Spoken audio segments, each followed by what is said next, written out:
Hi, folks. My name is Zach Borden, and welcome to the first installation in a series on beginning improvisation. You'll notice I'm playing the mandolin here, but hopefully this class will be applicable no matter what instrument you play, whether it's guitar or upright bass or, God forbid, a banjo. And I'm just going to lay down a basic few concepts here that really helped me when I was first starting to play. I think one of the biggest struggles that people have when they're first starting to make stuff up and improvise over a given piece of music is this feeling that you're gonna get lost. You're in the middle of the tune, you're jamming with your friends, they're playing, a tune that might have a C and a G back and forth, and you're afraid you're gonna just train wreck. And, rightly so. This may be because you don't feel like you really have the vocabulary, the specific notes that are appropriate for a given chord. For instance, you may not be able to fluidly play arpeggios, for instance.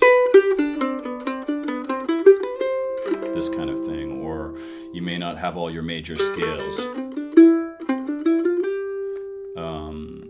Major scales down for those chords, or you might hear people do this kind of chromatic stuff, and there's all these licks and things that you can put in your tune.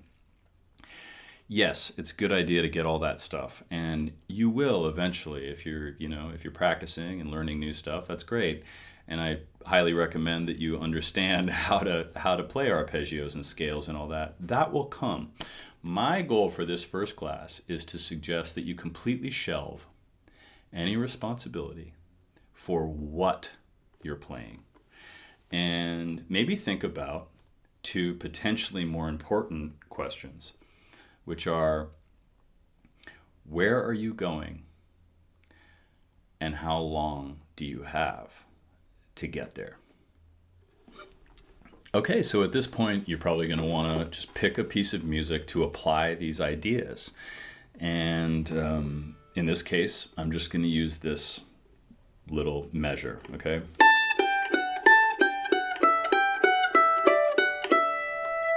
Okay, and I'm thinking of that as 16th notes. Not to get too technical, but the idea being 1, 2, 3, done.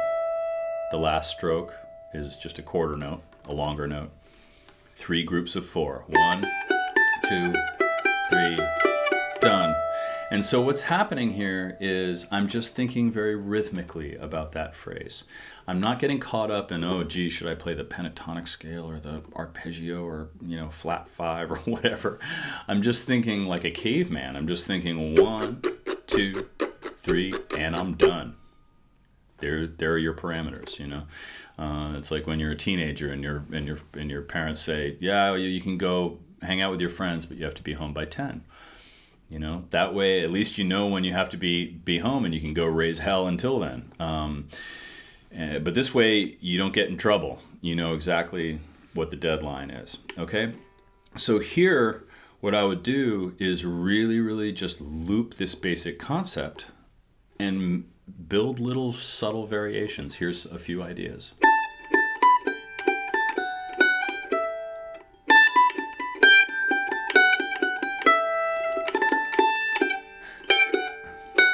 You get the idea, right?